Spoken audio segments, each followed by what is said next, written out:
Some patients may have difficulty actually standing once they're sitting on the edge of the bed. In this instance, we can actually use a profiling bed and its remote to assist. Helen, see now that you've got to the edge of the bed, you're still finding a little bit of difficulty.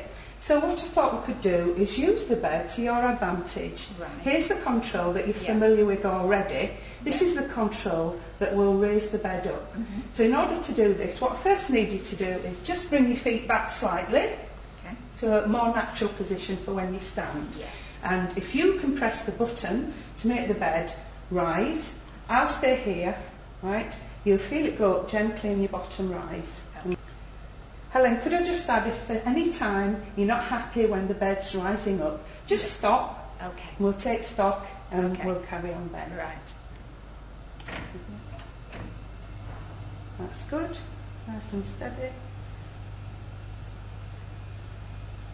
That's fine. If you stop there, you give me this control. Now that you're slightly higher, take my arm, yes, and come forward. It's an alternative way of assisting somebody to stand. This will now be demonstrated. Hello, Helen. See, you're a lot better now and you're able to sit on the edge of the bed. Yes. Still having a little bit of trouble standing up. Going to assist you. So if you can just keep your feet as they are, hands on your thighs. Right? I've got my arm around your back and my hand is on your hip and this left hand on your shoulder. I want you to listen carefully to my instructions. I'm going to say ready, steady, stand, and we'll rock. And on stand, that's when you'll stand. Okay. Ready, Helen? Ready, steady, and stand. In some circumstances, it may require two helpers. Hello, Helen. We've got Kevin to help us with the standing. Your feet are correct and your hands. We're going to use the instructions, ready, steady, stand, and rock you at the same time. Are you ready?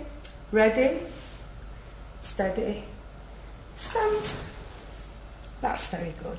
In some care settings that you work in, carers will use the commands 1, 2, 3. This is quite acceptable so long as everybody involved knows when to move. For example, do they move on 3 or is it just after 3? Which goes back to the point where here in the school we would recommend that you use ready, steady and then the word to describe, and everybody moves on the word to describe.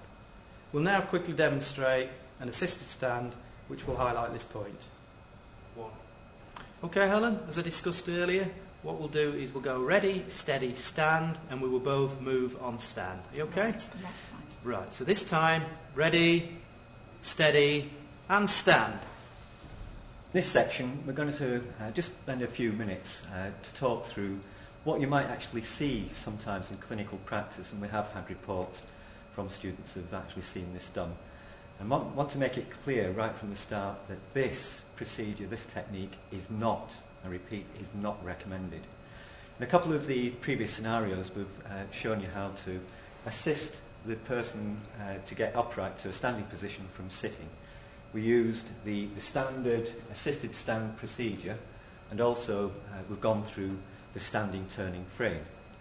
What you might see occasionally in practice is the use of a walking frame to assist the person to stand up from seated.